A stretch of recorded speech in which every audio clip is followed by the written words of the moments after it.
Olá, meus amores, sejam muito bem-vindas a mais um episódio do podcast Priorize Já, um canal feito para você que busca uma transformação na sua maneira de se ver e uma verdadeira mudança de hábitos, porque afinal de contas, não é só sobre estética, autocuidado também é saúde mental. Meu nome é Jenny Aline e eu fico muito feliz de ter você comigo em mais um episódio. Mas antes de começar, como sempre, não se esqueça de seguir o canal, deixar o seu like e compartilhar.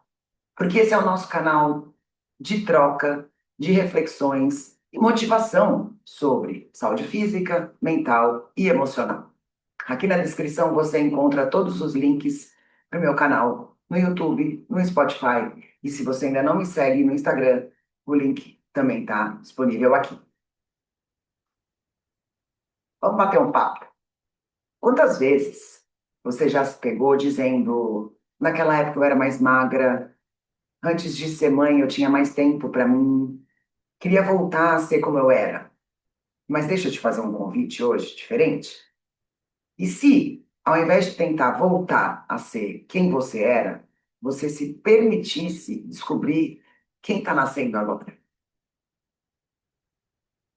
Vamos falar sobre os perigos dessa nostalgia distorcida, né? Porque o cérebro humano ele tem um mecanismo curioso. Ele reinterpreta memórias de acordo com o nosso estado emocional atual. E isso se chama memória reconstrutiva. Sabe aquele pensamento de antes eu era mais feliz, mais leve, mais bonita? Ele pode estar mais relacionado à forma como você se sente hoje do que como as coisas realmente eram. E aí a gente acaba se comparando com uma versão idealizada de nós mesmas, e às vezes uma que nem talvez tenha existido de verdade. Isso gera frustração, pressão, ansiedade e aquela sensação de inadequação constante. Você não está errada porque você mudou. Você só está viva. Isso faz parte do nosso ciclo natural. Então, vou te dar uma dica para começar e você tentar sair desse lugar. Escreva uma carta para a mulher que você era há 10 anos atrás. Então, agradeça a ela, reconheça os esforços e diga o que você hoje aprendeu que ela ainda não sabia naquela época. Você não perdeu tempo, você evoluiu.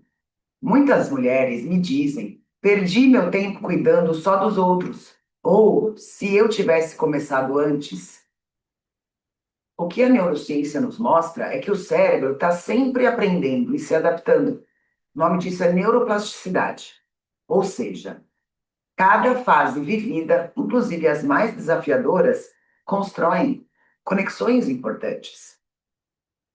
Pesquisas também revelam que mulheres entre 40 e 60 anos demonstram níveis mais altos de inteligência emocional, de resiliência, de empatia. E isso, então, significa que você não perdeu tempo, você construiu sabedoria. Então, outra dica prática: liste 3 aprendizados que você só teve depois dos 30, dos 40, dos 50 anos. O que essas vivências te ensinaram sobre força, amor, limites, coragem? A nova mulher está nascendo em você. Tem essa nova versão querendo surgir. Uma que respeita mais os seus próprios limites, que entende melhor as suas próprias necessidades. E ela não precisa seguir padrões da juventude eterna, de corpo perfeito, de produtividade infinita. A mulher que você está se tornando tem mais clareza, mais propósito, mais experiência. Outros estudos mostram também que o auge da nossa capacidade de tomar decisões conscientes acontece entre os 40 e os 55 anos. E isso quer dizer que talvez agora seja o seu melhor momento, se você se permitir viver essa fase com mais presença e leveza. Faça um exercício. Faça um círculo numa folha e divida em 3 partes. Quem eu era, quem eu sou e quem eu estou me tornando. E tente listar de 3 a 5 características de cada uma dessas fases. Olhe para esse círculo como um mapa da sua evolução e não como uma cobrança. Como se reconectar com a mulher que você é hoje? Então, para viver essa nova versão com verdade, você precisa de 2 coisas: presença e gentileza. Presença para perceber o que faz sentido hoje para você. Gentileza para não se cobrar por seguir sendo quem você já não é mais. Então, isso vale para tudo: para treinos, para alimentação, maternidade, relacionamentos, trabalho. Então, pergunte-se diariamente: o que eu preciso hoje? O que me nutre agora? E quais os cuidados cabem na minha vida real hoje? Você pode fazer um check-in de 3 minutos antes de dormir para identificar alguns pontos. Por exemplo, o que me esgotou hoje, o que me trouxe energia, o que eu aprendi sobre mim mesma hoje.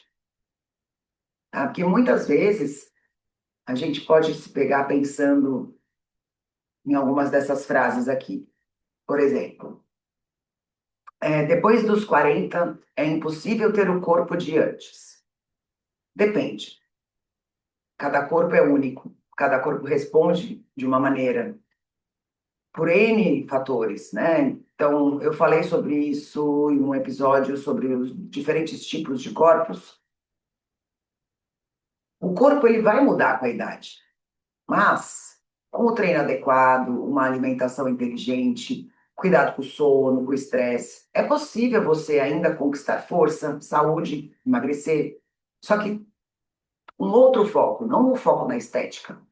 O foco na sua funcionalidade, no seu bem-estar, na sua longevidade. Outro pensamento comum: tudo piora com a idade. Muitas funções cognitivas, emocionais e até fisiológicas do nosso organismo podem realmente entrar em declínio com a idade. Principalmente para quem não procura se movimentar, ter uma rotina de exercícios, que não busca uma melhora na alimentação, né, ter mais equilíbrio.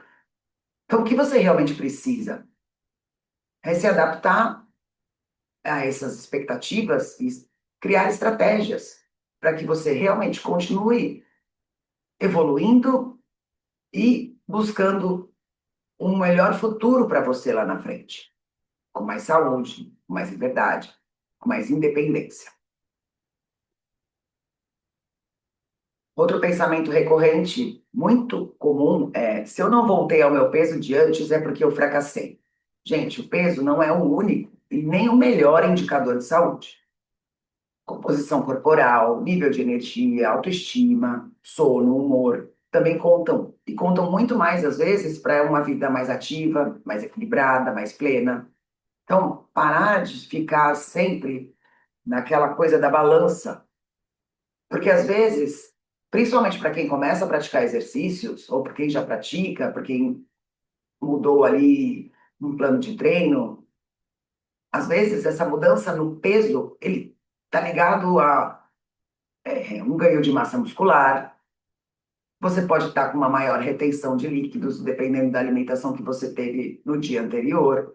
Então, o número na balança, ele só vai te prender a essa sensação de ansiedade e de fracasso. Procure observar outras questões. Então, se você está iniciando um processo, por exemplo, de emagrecimento aos seus 40, 50 anos, evite ficar tão presa na balança. Tire suas medidas, perceba as mudanças nas roupas, tire suas fotos a cada semana ou a cada 2 semanas. Você vai realmente conseguir visualizar essas mudanças. E isso vai te dar um estímulo maior do que simplesmente ficar focada em números, tá? Outro pensamento muito comum: autocuidado exige tempo que eu não tenho. Não pense assim, tá? Então não pense em perfeição, nem em sacrifícios ou horas e horas de dedicação. Porque o autocuidado, ele começa em pequenos gestos diários. Então, 5 minutos de uma respiração, 20, 30 minutos de um exercício, sendo em casa ou sendo uma caminhada, uma escolha alimentar consciente, saber dizer não sem culpa. Isso tudo já transforma você. Então, o autocuidado, ele não requer muito sacrifício. Apenas que você dedique um tempinho para você todos os dias. Então, a minha mensagem final para você é simples. Você não precisa se consertar. Você precisa se reconhecer. A sua história não é um retrocesso. Ela é um terreno fértil para novas raízes, novos hábitos, novas descobertas. Então, pare de tentar voltar a ser quem você era. E dê boas-vindas a essa mulher que está nascendo agora, mais forte, mais sábia, mais inteira. E se esse episódio fez sentido para você, compartilha com uma amiga que está nessa mesma busca por esse reencontro, por essa transformação. E se você quiser minha ajuda para criar uma nova rotina de treinos, de hábitos e autocuidado, adaptada para a mulher que você é hoje, me chama no direct ou clica no link da minha bio no Instagram para conhecer um pouco mais sobre a minha consultoria. Lembre-se, onde há vontade há um caminho, mas primeiro você precisa querer de verdade. Um grande beijo, se cuidem e até o próximo episódio. Tchau!